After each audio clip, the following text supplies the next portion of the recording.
बिस्मिल्लाहिर्रहमानिर्रहीम। आज हम डिस्कस करने जा रहे हैं लाइट रिएक्शन। लाइट रिएक्शन जो है ये असल में फोटोसेंसिस में एक स्टेप आता है हमारे पास। फोटोसेंसिस जैसे कि आपको मालूम है कि फोटोसेंसिस में हम क्या करते हैं, जो प्लांट्स होते हैं वो अपनी फूड प्रिपेयर करते हैं। ये एक ऐसा केमिकल रिएक्शन है जिसमें कार्बन डाइऑक्साइड और वाटर को यूज़ करके प्लांट अपनी फूड प्रिपेयर करते हैं। तो फोटोसेंसिस जो है ये एक एनाबॉलिक प्रोसेस है जिसमें छोटे छोटे मॉलिक्यूल्स आपस में मिलके बड़े लार्जर मॉलिक्यूल्स बनाते होते हैं। फोटोसेंसिस जो है उसको हम अगर उसका मैकेनिज्म डिस्क्राइब करने लगे तो उसको हम 2 स्टेप्स में डिवाइड करते हैं। एक को हम कहते हैं लाइट रिएक्शन और दूसरे को हम कहते हैं डार्क रिएक्शन। अब लाइट रिएक्शन जो है हमारे पास ये फर्स्ट फेज़ होता है फोटोसेंसिस का, और ये ऐसा फेज़ है जिसमें हमारे पास जो है वो लाइट एनर्जी डायरेक्टली इन्वॉल्व होती है। और लाइट एनर्जी जो है वो यूज़ होती है हाई एनर्जी मॉलिक्यूल बनाने के लिए, जिनको हम एटीपी और NADPH कहते होते हैं। अब इसमें आप देखें कि लाइट एनर्जी हमने कहा is use to make high energy molecule. High energy molecule बनाएंगे कौन कौन से, ATP और NADPH। क्योंकि इसमें लाइट डायरेक्टली इन्वॉल्व होती है तो इसीलिए हम इसे लाइट रिएक्शन कहते होते हैं। अगर हम डिस्कस करें कि ATP क्या है, ATP जो है वो हमारे पास एक न्यूक्लियोटाइड है, एडिनोसिन ट्राईफॉस्फेट। एडिनोसिन ट्राईफॉस्फेट जो है ये हम कहते हैं कि हमारे सेल की एनर्जी करेंसी है, जैसे कि हम इसे पिछले लेक्चर में पढ़ चुके हैं। और वो एनर्जी करेंसी जो है वो आगे सेल यूज़ करता है, अपनी बॉडी की सारी एक्टिविटीज़ जो हैं वो इसके थ्रू मुकम्मल करता है। सेकंड जो है वो हमारे पास NADPH है। NADPH में NAD एक को एंजाइम है। हमें पता है कि को एंजाइम जो है वो ऐसा मॉलिक्यूल होता है, एक ऐसा सब्सटेंस होता है जो एंजाइम्स की हेल्प करता होता है, और उसको जो है वो अपनी वर्किंग करने के लिए उसके साथ एक एडिशनल नॉन प्रोटीन पार्ट होता है। तो NAD जो है उसके साथ फॉस्फेट और हाइड्रोजन जब मिलते हैं तो वो रिड्यूस होके NADPH में कन्वर्ट होता है, जो कि एक हाई एनर्जी मॉलिक्यूल है। इसमें अगर हम देखें तो हमारे पास जो लाइट रिएक्शन है इसकी हम लोकेशन देखें कि ये होता कहाँ पर है। हम लोकेशन की बात करें तो लाइट रिएक्शन यानी कि इसकी अकरेंस कहाँ पर होती है, ये होता कहाँ पे। It occurs on thylakoid membrane of chloroplast. Chloroplast क्या है और थैलाकॉइड मेम्ब्रेन क्या है, ये हम डिस्कस करेंगे। क्लोरोप्लास्ट हमारे पास एक ऑर्गेनल है सेल के अंदर। क्लोरोप्लास्ट जो है वो फोटोसेंसिस में हेल्प करता है।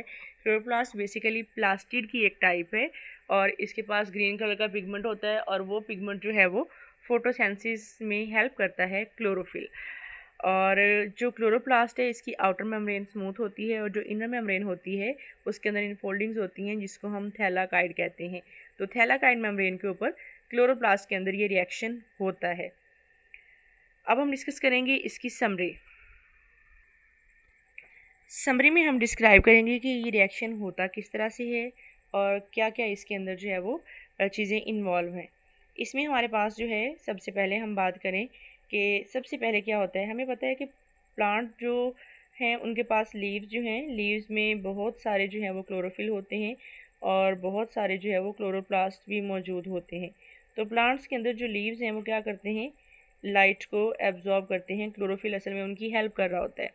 क्लोरोफिल जो होता है ये अकेला नहीं होता, ये in the form of cluster होता है जिसे हम फोटो सिस्टम्स कहते हैं। एक लीव के अंदर एक से ज़्यादा फोटो सिस्टम्स हो सकते हैं।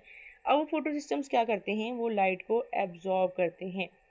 ये हमारे पास डायग्राम में आप देख सकते हैं, क्लोरोफिल मॉलिक्यूल है और क्लोरोफिल मॉलिक्यूल क्या कर रहा है, लाइट को एब्जॉर्ब कर रहा है। जब ये लाइट को एब्जॉर्ब करेगा तो क्या होगा, इसका एनर्जी लेवल इंक्रीज कर जाएगा। एनर्जी लेवल इंक्रीज करने से क्या होगा, यहाँ से इलेक्ट्रॉन निकलेंगे और वो मूव कर जाएंगे, क्योंकि देखिए सबका एनर्जी लेवल इक्वल है और जिन इलेक्ट्रॉन का एनर्जी लेवल हाई होगा डेफिनेटली वो अपनी प्लेस छोड़ के, अपनी स्पेस छोड़ के वहाँ से चले जाएंगे। इलेक्ट्रॉन यहाँ से निकलेंगे और इलेक्ट्रॉन मूव करेंगे इलेक्ट्रॉन ट्रांसपोर्ट चेन के पास। ETC इलेक्ट्रॉन ट्रांसपोर्ट चेन है। जब भी इलेक्ट्रॉन ट्रांसपोर्ट चेन में से इलेक्ट्रॉन गुजरेंगे तब ही वो इलेक्ट्रॉन्स क्या करेंगे, वहाँ पे एनर्जी प्रोड्यूस करेंगे, दैट इज़ कॉल्ड एटीपी, चाहे वो रेस्पिरेशन हो हमारे पास, चाहे वो फोटोसिंथेसिस हो, चाहे वो कोई भी रिएक्शन है, जब भी इलेक्ट्रॉन ट्रांसपोर्ट चेन के पास हमारे पास इलेक्ट्रॉन्स आएंगे तो वो क्या करेंगे, एटीपी प्रोड्यूस करेंगे। अब ये इलेक्ट्रॉन हमने कहा सेकंड स्टेप में कि हम ये इलेक्ट्रॉन ट्रांसपोर्ट चेन को देंगे और वो प्रोड्यूस कर देंगे एटीपी। अब देखें कि हमारे पास जो है ये हमने कहा कि एट अ टाइम एक से ज़्यादा जो हैं वो क्लोरोफिल इसके अंदर मौजूद हैं लीव के अंदर। इसके अंदर बेटा अगर आप देखें तो हमारे पास जो है नेक्स्ट जो रिएक्शन होना है that is called photolysis. Photo mean light, lysis mean break down, यानी कि लाइट की हेल्प से ब्रेक डाउन करवाना। होगा क्या, एक वाटर मॉलिक्यूल, क्योंकि वहाँ पे वाटर भी मौजूद है, एक वाटर मॉलिक्यूल की ब्रेक डाउन होगी with the help of light. ये उसकी ब्रेक डाउन दिखाई हुई है, एक वाटर मॉलिक्यूल है उसकी ब्रेक डाउन हुई है, उसमें से ऑक्सीजन सेपरेट हुआ और ये ऑक्सीजन हमारे इन्वायरमेंट का हिस्सा बन जाएगा, हमारी लाइफ गैस जिसमें हमने ब्रीथ करना है और हमने सांस लेना है, उसको यूज़ करना है।